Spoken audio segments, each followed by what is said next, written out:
100 ABC Women would like to thank BIPOC Executive Search for sponsoring today's episode. The BIPOC Executive Search app is here for you. Get information about job opportunities we're recruiting for. Keep up to date and in the know about career news tailored to Indigenous, Black, and other racialized audiences. Gain helpful tips and learnings to help you on your career trajectory, celebrate job appointments, and more. The BIPOC Executive Search app, here to elevate the candidate experience for Black, Indigenous, and communities of color. Free to download and available on iPhone and Android smartphones.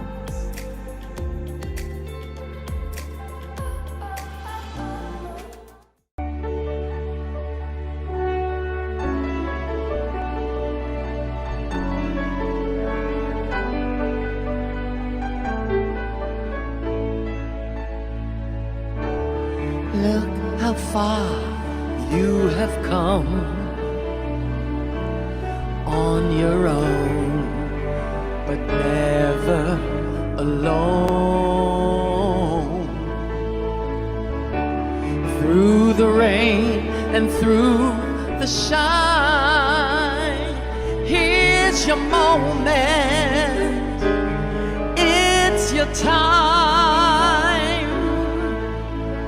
You stood tall and now you see, standing in your destiny.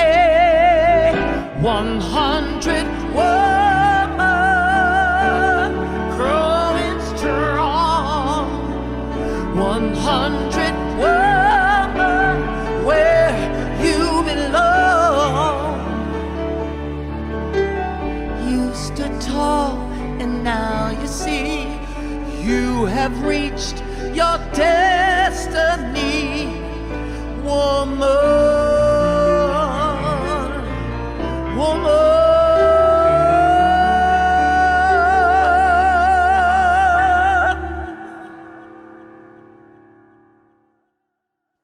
100 ABC Women would like to take this opportunity to welcome our viewers and listening audience, families, friends, and our sponsors to our inspirational conversations, fireside chats with 100 ABC honorees.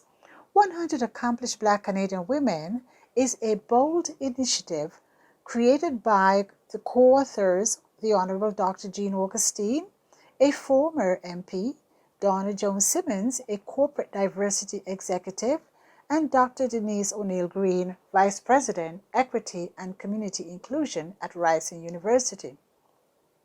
Our mission is to celebrate and archive the professional accomplishments of trailblazing Black women from all across Canada. The goal is to create an ever-expanding database available for current and future generations via print media, public and private libraries, as well as a website, which is www.100abcwomen.ca. We are pleased to bring you a series of fireside chats which include conversations around education, healthcare, entertainment, creative arts, legal, technology, entrepreneurship, diversity and equity, media, engineering, politics, sports, and so much more. These, we know, are topics that matter to us and to you. These educational and inspirational conversations will be made available to all current and future generations via our 100 ABC YouTube channel. This is a great way to learn from our elders, brilliant-minded and accomplished Black Canadian women. So join me as I welcome our moderator, Gwen Chapman, as she will introduce the other panelists. Welcome, Gwen. She is a Senior Advisor, Economic Empowerment and Anti-Black Racism at the City of Brampton. She's also a television producer, host, and photojournalist, media and communication specialist, as well as a motivation speaker. Folks, you're in for a treat. Are you on, Gwen? Thank you so very much, Donna, for that warm and fantastic welcome. You know, what you're doing, what your team, Jean Augustine and Dr. Denise Green, what you have been doing is incredible. Actually creating a platform to highlight the exceptional, talented, and accomplished Black women in Canada, therefore giving our young people role models to aspire to be like for those who are not able to see themselves presently in certain positions. What a fantastic and very, very important piece of work that you all are doing. So thank you so very much. And I know the community at large is really appreciative of the work that you're doing and the consistency in which you demonstrate your commitment to uplifting and empowering women, and most of all, young girls. So thank you so very much. And thank you to those putting this together today. It's actually so wonderful to be here. I am always, very honored to be a part of anything that is positive, inspiring, progressive, engaging, and educational, and that most of all brings us together. So thanks again. And I want to start off by thanking our fantastic coaches. Today's topic is focused on the importance of mentorship and coaching and what that does, how it helps us to be able to accomplish those incredible dreams and our achievements. So thank you so very much again for taking time to be here with us.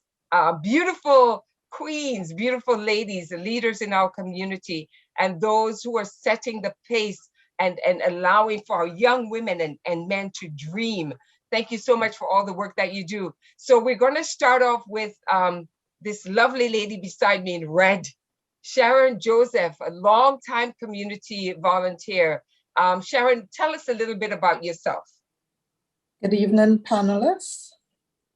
My name is Sharon Joseph, and 33 years ago, I journeyed to Canada. It was not by choice. I journeyed to Canada to save my life. This will be the first time you all will be hearing that, but I think after 33 years, I'm in a comfort zone now. I could afford to say what I just said. Canada opened its door for me, and I am really happy that I am here.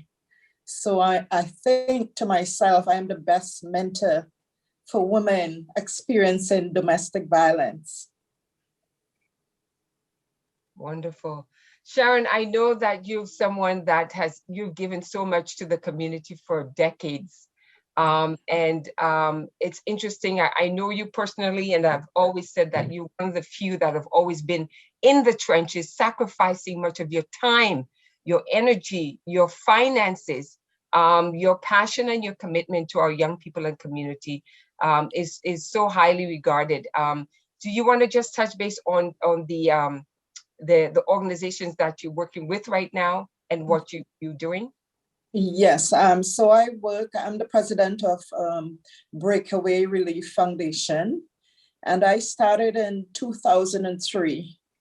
And what got me going, as soon as I finished university, the crime rate was just beginning to rise.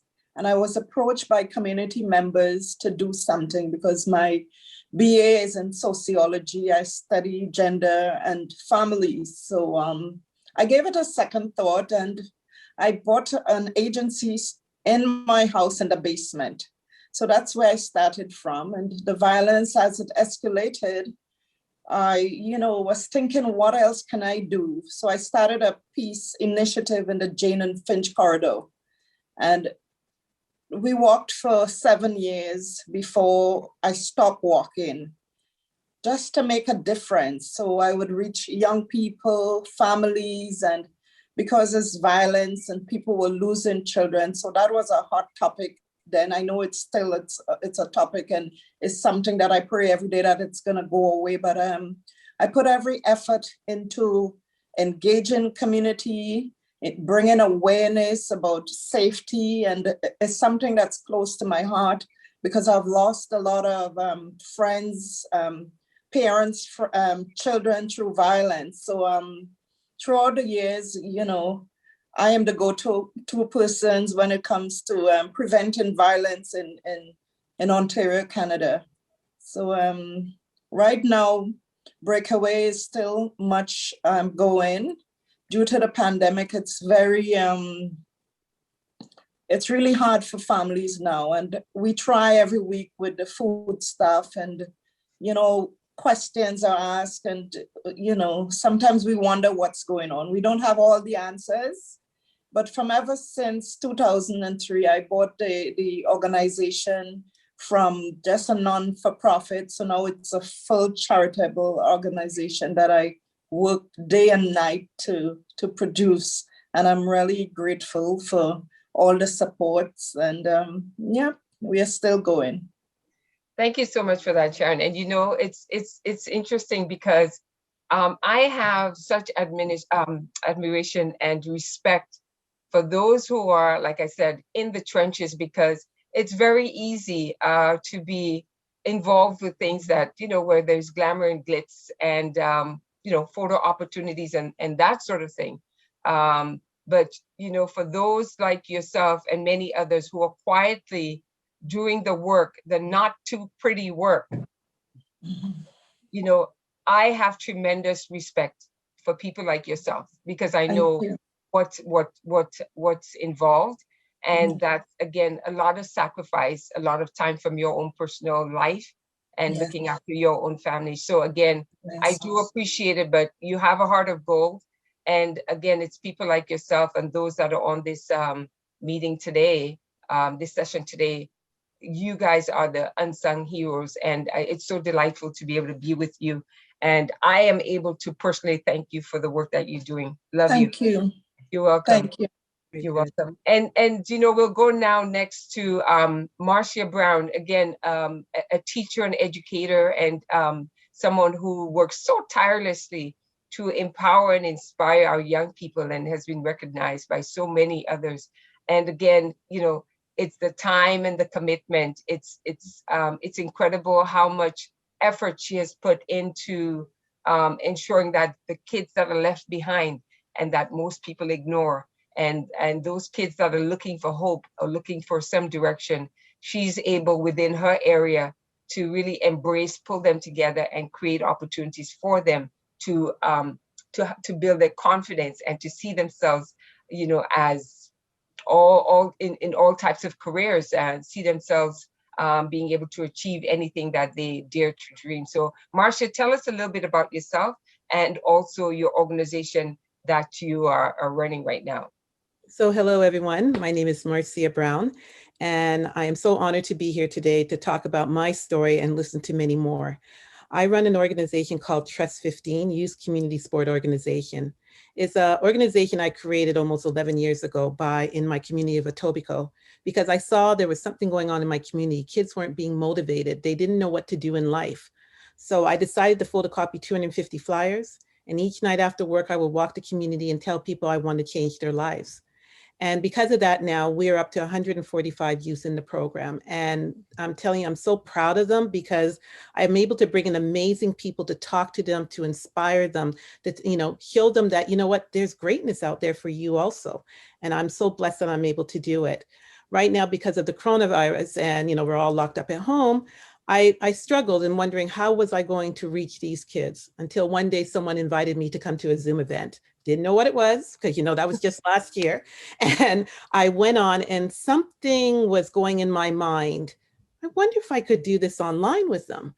And so I started with the Men of Distinction program. And I'm telling you, it took many months to get it where it's supposed to be. And I'm telling you right now we have over 100 kids. I wish we could have more, but when you're online, you have to be careful. You can't overflow, and then some of the kids are not being heard. And right now the kids are coming on every week for 1 hour. And the reason why I do 1 hour is because they're online all day, and I want them to have that time they can enjoy themselves. And I'm telling you, they are loving it. I mean, I'm trying to find ways to encourage them. I'm trying to be creative, but at the end of the day, the best thing I can say is that they're happy.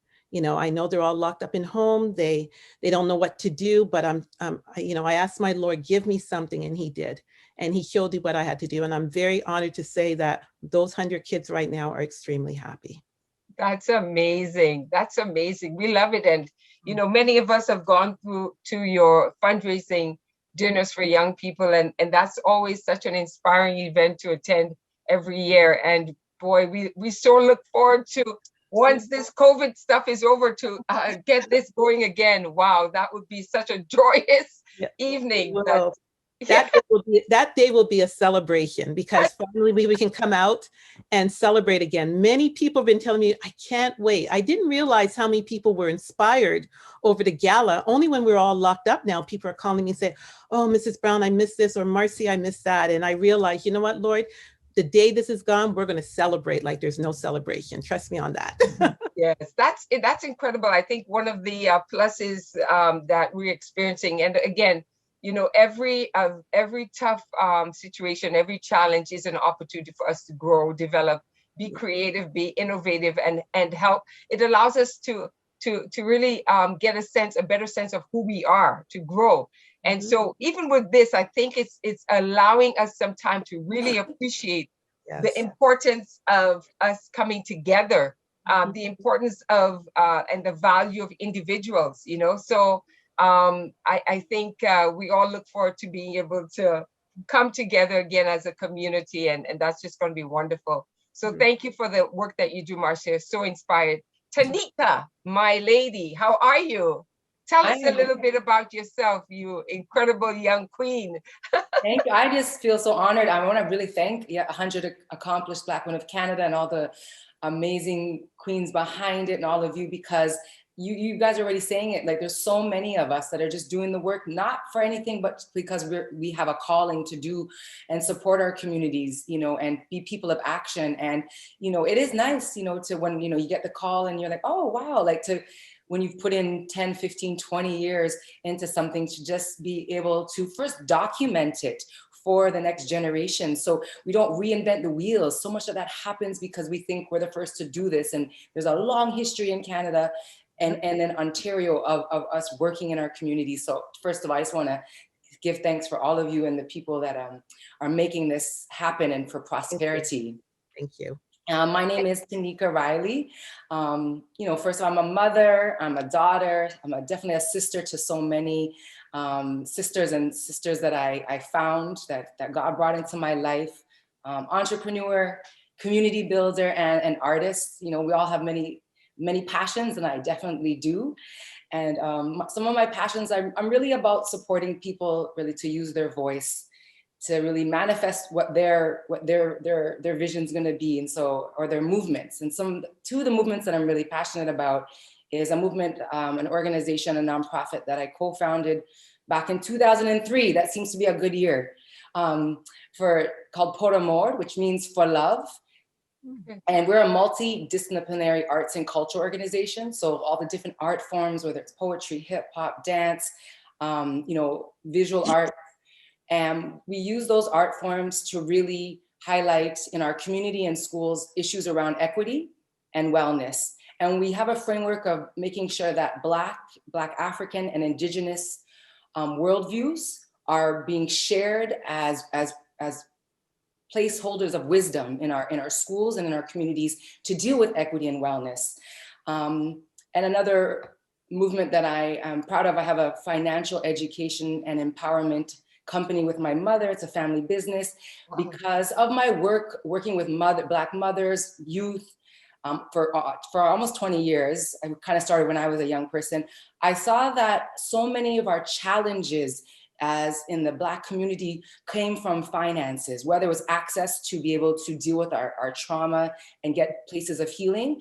And also just, you know, being able to navigate finances would really support us. It's not the only thing, but it was really important. And I really was called to really make sure that my work was being something that was not a kind of Band-Aid, but really could make significant changes. And so those are like my passions that I'm kind of going in between.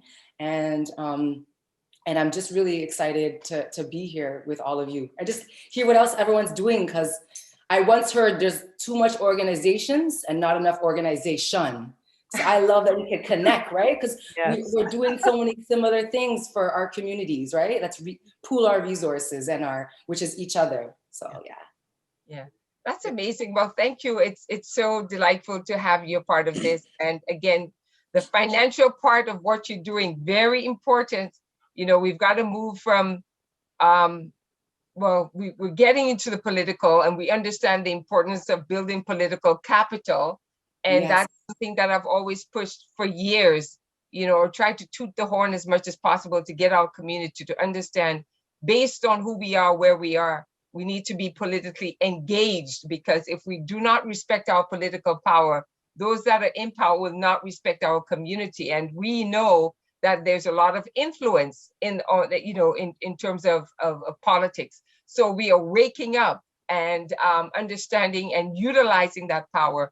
The next level that we've got to go to is economic development, because as you know, Marcus Garvey, Martin Luther King, Malcolm X, they all spoke about economic empowerment. And you know what? We also understand that racism and all the isms will always be around. But if we as a community are not able to financially look out for ourselves and build, we are going to continuously be left behind. And we have incredible talent. I keep on saying that we are one of the best kept secrets in Canada, because the potential and the magnitude of what is in the community, the Black community, is beyond comprehension. Remember that we came from that great legacy. We came from the legacy of creating civilization and inventions. We don't have to go into Black history, but anyhow, let's just leave that. That's another topic. We're feeling it. We're feeling it right now. We are feeling it. Yeah, but the idea, honestly, is that we are a people that it's in our DNA. Greatness is in our DNA. Creativity, innovation, building kingdoms is in our DNA. And we always have to remember who we are, where we came from. And that is so important. I know in a lot of the work that you do with young people, you're always teaching them about Black history, Black accomplishment, because you know what? I just always thought it was very odd.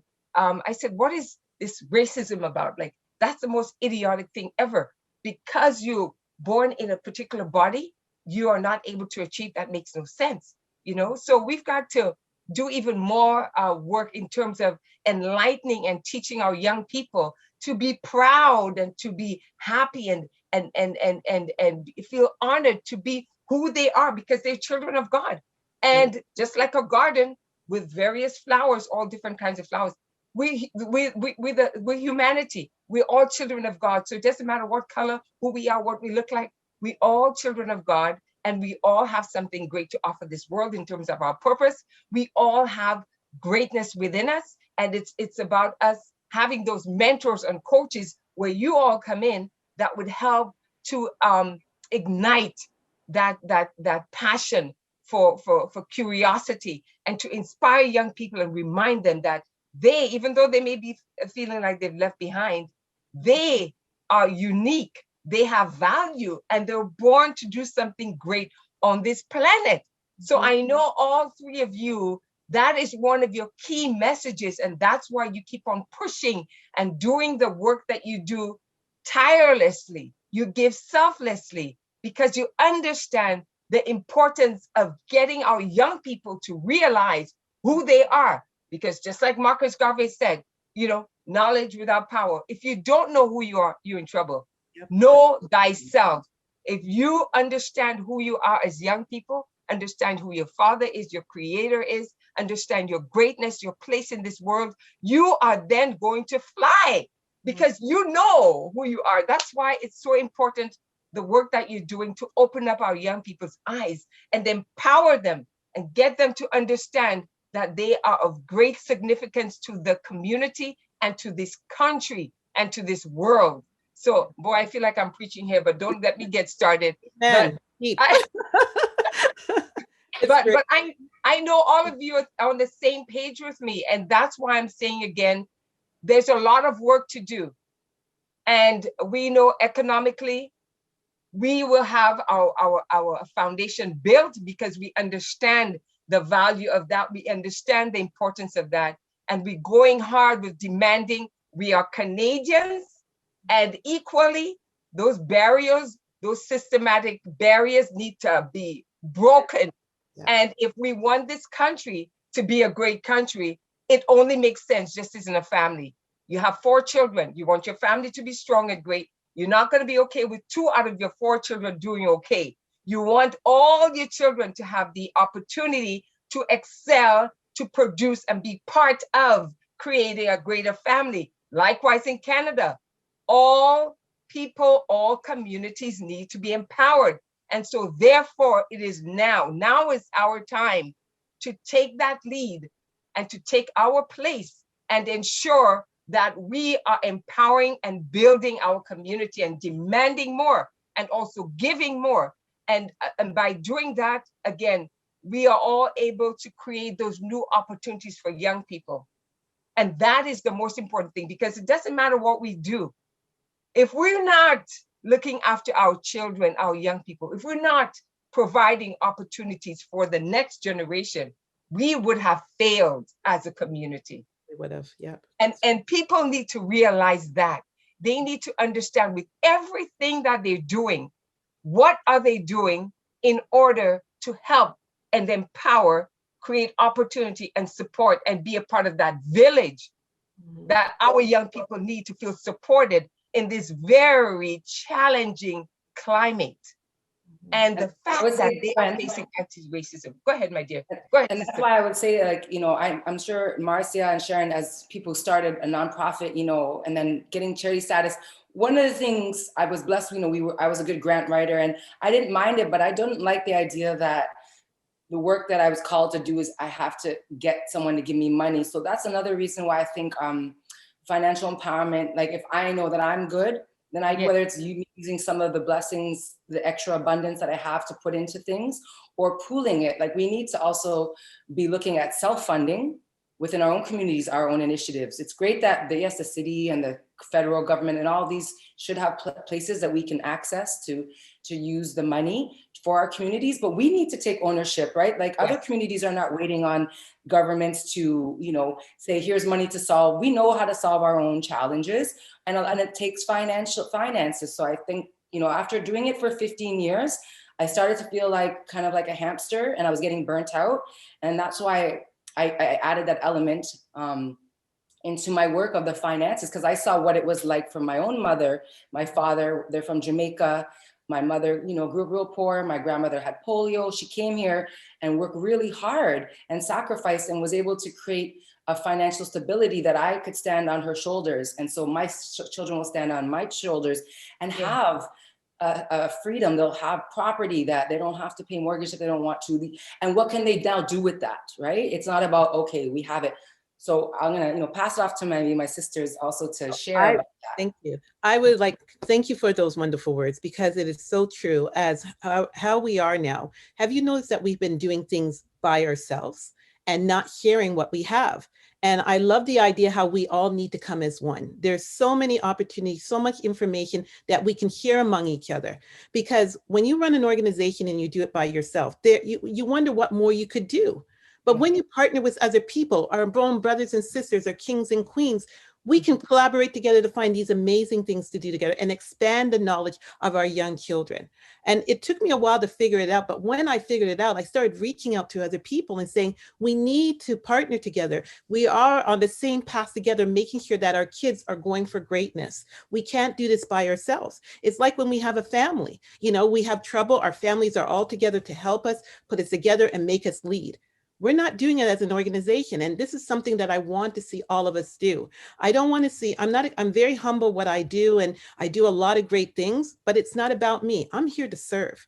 I'm here to serve to make a difference. And I want other people to come with me and we can all serve together to make a difference. Because I'm telling you, we'll be all leaving this planet when we reach a certain age. We have to look at our next generation of youth and how we're going to achieve them for greatness. So this is my passion and this is what I want to continue with, because without the support of many of my brothers and sisters, our young kids wouldn't be where they are today. And it brings heartbreak to me when I see a lot of them walking in the community and don't know what to do. Right? They don't, because they've been discouraged by so many different people in their lives. And this is why I say, you know what, you're not the only one who's been discouraged. Growing up, I was discouraged, right? But if it wasn't for my support of my mother helping me to get where I am today, that is why I'm able to go out back into the community and help those young people. but I realized we cannot do it by ourselves. There's too many kids out there. We're losing them day after day. I dread turning on the TV and hearing we lost one of our brothers, or we lost one of our sisters. And I think if we were all out there together as one, you know how many people we would save? The same way like Jesus did. He walked the planet, he walked the earth, telling people about what he wants to do. And look how many souls have been saved. Why can't we do that as a community? That is what I want to share with you guys. Yeah. Sharon, Yes. what do you want to say in terms of, encouraging more organizations or people in general to look out for our young people? How important do you think that is, like at this time? It is very important because at this time, COVID came in our lives when we least expected COVID, a disease that will shut the world down globally. And I think COVID came in a time when we needed a rest. And that rest is to reset. And I could say because of COVID, the world has reset. Canada youth has reset. And a lot of people took the time off to investigate what skills they have hidden, some hidden skills. So I can say now that a lot of the people that I serve, they're doing something positive. People who never thought they could be an entrepreneur. And some of those people, all they needed is a little push start, nothing else. Just a little push, some directions, and they are doing very well. There are a number of people I am working with, and myself, I am at home because I had a work accident, and it just brought me to doing so much wonderful things with people, for people. Even my own daughter, we started a juicing business. This is not something we'd ever think about, but being at home, you're so creative. You want to cook, you want to do so much, and the juicing business has taken off. Sharon, I think that, Sharon, I'm going to bump in here. I think the eating business has taken off, period. Okay. So the next thing that has to happen is, the fitness business is going to be skyrocketed once this COVID thing's over. But honey, the eating, the juicing, anything having to do with ingesting has taken off. You have to be smart to see what is selling, what is really important. If only the grocery stores are open, it tells us something, right? That food is really important. We need food to survive. So, with the juicing, it's a wellness program because I'm always into wellness. So it's not just drinking juice. You know what I mean? It's all the nutrients that we are missing. Busy professional people really does not have time to cook proper. And by drinking juice, you're not hungry every minute because it's real natural fruits and vegetables, so we radiate. Now you can see that, wow, we are into our health. It's not just about eating anything. Before, when we just started COVID, I was eating everything and putting on a lot of weight. And I said, wait, hold up. No. Everything was just, expanding on me. So now I'm more conscious, what I'm putting in because, as you grow older, the weight is harder to come off. That's one. And you want to eat healthy and not eat the same amount of food, like a plate of food, a big plate, that was those days because we don't do a lot of exercises like in the Caribbean. You have the vitamin D, you have the sunshine, you can walk about, and here, no. Now we are locked up, we are inside. Where are we walking so much, So that's health and wellness is the next thing going on for me. I'm big on health and wellness. I need to talk to you, girl. I have to talk to you. Yes. I've been putting on the weight because I've been cooking every day. Because before when I was working, I was hardly cooking at home. I'm cooking like it's every Sunday. You know how we eat on Sunday, right? No. Okay, on my house, like every Sunday I make rice and peas, chicken, the big food on the Sunday. I'm doing that every day. No. And I've been putting on weight. You know what I'm saying? The pounds easy to put on weight, but it's hard to take off. Yes, so be careful and change up the menu a bit. Yes, well, I'm going to start today. I have to change it because trust me, it's still coming back on. We juicing, and I have a number of people into the juicing business, and they love it. Repeat customers. And that's not old wisdom. That's old wisdom. You know, we went through cycles of the seasons. You know, cleansing. You know, no matter your spiritual belief, the idea of fasting and cleansing, and I like that, Sharon, you brought that up because I'm one of your last year's honorees. Last year, she's one of my mentors and elders. So mentorship, I think, is not only for the young people. I know that's what you're focusing on, but I know I won't say my age, but I think I'm older than maybe you think. And I know that and I think all of us, right, we always need mentorship at every stage that we're at, you know, whether 50, 40, 50, 60, because there's still a next life to live and it shifts and changes. And one of my elders, Reverend Anania, she was an accomplished Black woman last year. We talked about this idea that COVID came to slow us down and to go in, not inside, physically inside, but also inside ourselves.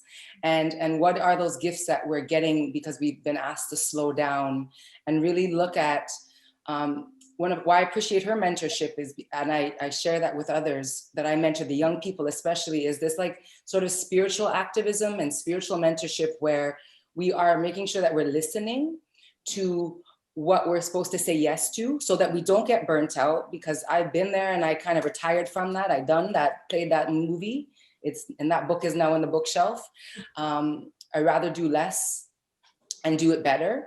But also when we have this time to be still, really listening to what we're saying yes to, what we're saying no to, listening to what should be next in our life, what work has been kind of complete, and now we're being called to serve it in another way. And so that's one of the things that I'm always, you know, when I get to speak with young people or even people my own age, is to really say that let's take this time to get still and go in and figure what's next for our community and ourselves, whether it's health.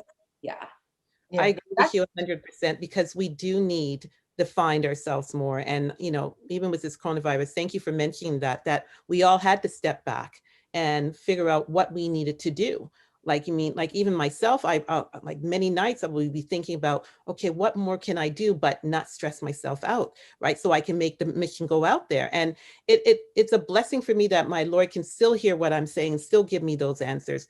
But the best thing is I am listening more than I've ever listened before, right? Because I was so busy all the time. I never heard anybody. People say, Marcia, yeah. But now now that I'm at home and I'm hearing, I'm wondering, why did I not hear that before? But I believe the Lord made that happen for all of us to listen what he wants us to do and be more creative and help more people. So, you know, I am so honored that I could share this with you ladies because I never shared that with anybody else, right? That I had to sit back and listen. So I hope this message would come to all of you and many who are going to hear this and hear that we have to listen to what is happening. And once this coronavirus is over and we go back out, we're going to remember all those things that was told to us and do better for all. Because me too, I stopped being burnt out and I will not go there to that place again. We do not go back. We cannot serve our community from an empty space. And too many of us have done that and we've seen them sacrifice themselves, their own families. And what is the point if we're out there, if our own children or our own families, you know, and it's not an easy road to always walk. So no judgment, no shame, right? No good, no bad, as Reverend Anini always say to me as well. But that's so important. Yeah. I think one of the things that I would like to see for our young people, you know, they have taken out the Christ from schools, the Jesus we know, we grow up knowing about. People are ashamed to talk about religion and everything like that. But due to the lack of knowing self and knowing your creator, I think there's where we as a people, we have gone wrong for the kids. We need to ignite the kids again to know, you know, there's a creator, and because of the creator, we are here. Without God, there's nothing, you know? And I think the COVID gave me the opportunity to dig deeper into my spiritual being, why I'm here, what is my purpose, what I have to do. And, you know, I get my answers every single day and I try to, you know, like follow the commandments. And I said, oh my Lord, it's only 10. And if I could try as hard, you know what I mean? I will be successful because, you know, we all have to, at the end of the day, you know, account for our own souls. So I'm saying, you know, if I could account for my own and encourage somebody else, you know, when that time reach, you know, I hope to see some people, you know, in that good place, that place to the resurrection, that place where he said there are many mansions, you know what I mean? So for young people, I think we need to, because one of the things with mentoring and counseling and coaching, it's just geared one way. It's book. It's all about the book. What's in the book, we go by the book. But now we have to deal with reality. What's on the ground? From the ground, we have a seed. We plant the seed in darkness and the seed comes up in the light.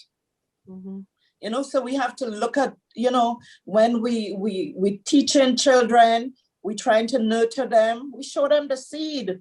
We put the seed in the darkness under the dirt and the seed comes up. So we want them to grow beautiful like that tree, you know? So those are the things, you know, sometimes approach. And as we get older, we learn experience, you know, we learn things, we do things differently. So I think the next, when we get the opportunity, you know, God's spare, that we should really remind kids where they're coming from and the importance of serving a God. You know, I'm not saying to serve my God or serve somebody else's God, but at the end of the day, you know, there's somebody who rules the universe. And this COVID has showed us that many times over and over, that sometimes our voices, you want to know, is somebody hearing me? You know what I mean? So I think it's important that we take something really grand, not good, but from COVID, how we could lead in a different light, lead in a different way, be conscious and not be afraid to speak up about, you know, well, what's keeping you, you know, because the reality is not a lot of people made it through. Not a lot of people. Everybody knows somebody that did not make it through. And again, it goes right back to your health. So when I even talk about even juicing and the different aspect of health and well-being, that is what's important to fight viruses and disease and stay healthy and alive. So that's my piece. Yeah, thanks, Sharon. That's so informative and so enlightening. So we have another 4 minutes to close before we close. So a couple of the things I was thinking about is what would you like to encourage or share with other adults as to just little things that they can do to help coach, to mentor, to uplift our young people? I'm going to give each of you like 1 minute to share. And I do agree with you, Sharon, spirituality and being connected with our Creator, that is the number one thing, because if you do not know who you are, and that's how you're going to know who you are, is by that connection with the Creator who made you, right? And the importance of you know, encouraging young people to get that quiet time. There's so many books, there's so much information. I'm even thinking about Rick Warren with The Purpose-Driven Life. There's so much information that's out there about purpose. And I have that book, yes. Yeah, and so we need to encourage our young people to take time. Don't feel like you have to know everything right away. You don't. It's a progress. We're all learning and we're all a work in progress. So take time. It's valuable to understand who you are as it relates to your being here. There's a reason why you're here and you're supposed to do something great. So always have confidence, no matter what anyone tells you. And the negative people, I call them negatrons. Don't even worry about them because they don't know you. Anyone who is discouraging or who discourages you or makes you feel bad about yourself, they're not supposed to be a part of your development. Focus on getting yourself connected, that quiet time, and just ask, who am I? Why am I here? And things will start to reveal itself to you. So I just want to ask each of you, if you could point out very quickly, oh boy, shorter time now, what can you say to encourage more adults to be there for our young people? Marcia, 30 seconds. Okay, thank you. Well, I would like to tell everyone, start listening more. start hearing what these people, what everyone is wanting, because I realize that if we don't listen and we don't hear, then you're not going to get anything moving forward. You just told something there, Gwen, when you talked about how if we have to strike out all those other people who should not be in our lives, right? Get them out of our lives. Show the positive of who these people are to follow these young people. We got to be careful what did we say to these young people, because once they hear something, it sticks in their mind. So we should always be positive, whatever words we're saying, even bringing in the right people, show them. You have to show these kids who you are, but it has to be in a positive way, because one negative could just turn them another way. And during right now, through this coronavirus, they're so vulnerable right now that whatever you say to them, they're going to believe. And so I'm telling everyone, please, young people, adults, please be careful how you talk to these young kids. Give them the right words of wisdom, and trust me, they will go a long way. Thank you very much. We got a couple minutes left. Tanika.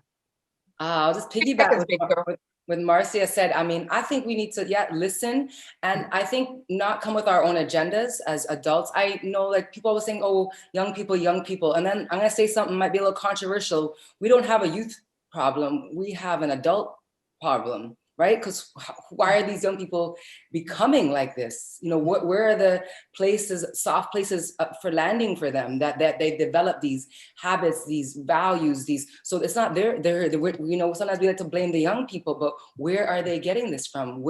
How have adults, you know, and the elders before them, how have we failed? And it's not to have judgment, it's just to kind of shift the focus back to ourselves, and to really know that, and to create those spaces, and don't come with your agenda, what you think that community or young people need. Ask them, and they'll let you know. They're very vocal, they learn how to speak for themselves, and then you create that space. One thing I've learned on my journey of being a mentor is to just create spaces for that, so that people can connect and share, and my best way is just to be authentic with our young people. Don't, you know, show them all of who you are, the good. I always say, listen, I'm still a work in progress. I sometimes still yell. I haven't have it all figured out, because we don't want to come off like we know it all, or we just got here like so easily. Like, be authentically you, all the parts of you, the stories that you don't want to tell. Sharon said she's finally comfortable to tell her story. Let's get comfortable, because that's how they'll learn. They're not going to learn if, oh, they don't think Tanika's been through that. Tanika hasn't been through a hard relationship. Tanika always knew that she knew her purpose. No, even some days today, I'm still questioning. So that's what I would offer to our elders out there, that we really need to take accountability to how we have failed, and what can we now do to create those senses of community for our young people. And Sharon, just quickly, is there one point that you'd like to stress? So I think it's building relationship, and relationship with trust. This is one of the challenge. Relationship with trust, and being able to have confidence, because a lot of people will come and talk to you, and they don't expect their story to be on the front page somewhere else. You have to know how to hold a secret, and it's important to them. So a good relationship with trust, and I think we are on our way. Okay, wonderful. So thank you so very much. And I will simply say, if I can get our young people and people in general to see themselves the way God sees them, the way the Creator sees them. That's very nice. Your Creator is the only entity, only being who knows who you are. Yeah. Mm-hmm. Your Creator knows who you are. So if I can get you to take time and be committed to finding and seeing yourself the way your Creator sees you, I think my work would have been done. Because that is the most powerful thing ever. The way God sees you, He knows who you are, what you're supposed to be doing, and He will give you everything that you need in order for you to fulfill your God-given purpose. So let's, as adults in the community, continue to encourage, support, and empower our young people, because they are dealing with challenges unbeknown to a lot of us. Yes. Okay, this is a new generation. And the challenges that they've had to face is multitude. It's way beyond what we could imagine. So we need to be there for our young people. And thank you so very much, again, the team for putting this on. Thank you for all of you sharing your wisdom and, inspiring us through just your stories and your passion and your commitment to help our young people, because we've got to put them number one. Everything else really doesn't matter. We've got to do it and make sure that we put them as number one priority. Please, everyone, let's do this for the sake of our community. We are incredible people, and we want to just continue to empower and just push forward, uplift each other, and do the work that we're born to do. Our deepest fear is not that we are inadequate. Our deepest and most darkest fear is that we are powerful and more beautiful beyond measure. It is our light, our greatness, not our darkness, that most frightens us. We ask ourselves as a people, who am I to be brilliant, gorgeous, talented, and fabulous? Actually, who are you not to be? You're a child of God, and you're playing small. You're giving up on your dreams won't serve your family, your community, your country, your world at all. There is nothing enlightening, great, or excellent about shrinking or giving up so that others won't feel insecure around you. You see, we were born to make manifest the glory, the greatness of God within us. And it's not just in some of us, but it's in all of us. It's in every single one of us. And as we let our own light shine, as we let our spirit soar, as we let our greatness roar, we unconsciously give others permission to do the same, to be all that they can be.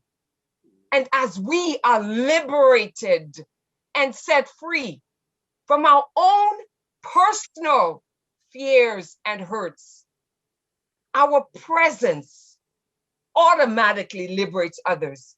Our presence says, you can do it. Our presence says, I believe in you. It is time for you to take your place as this world's kings and queens. It is time for you to let your light shine. It is time to let your spirit soar. It is time, community, to let your greatness roar. Thank you. Never ever give up on yourself. Always believe that you have value, that you have purpose, and that you will make an impact. Love you all. Thank you. Thank you. Thank you. Thank you.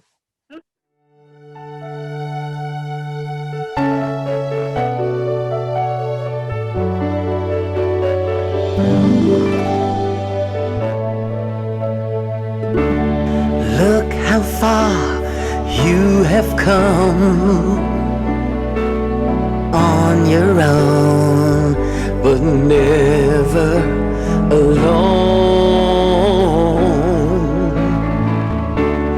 Through the rain and through the shine, here's your moment.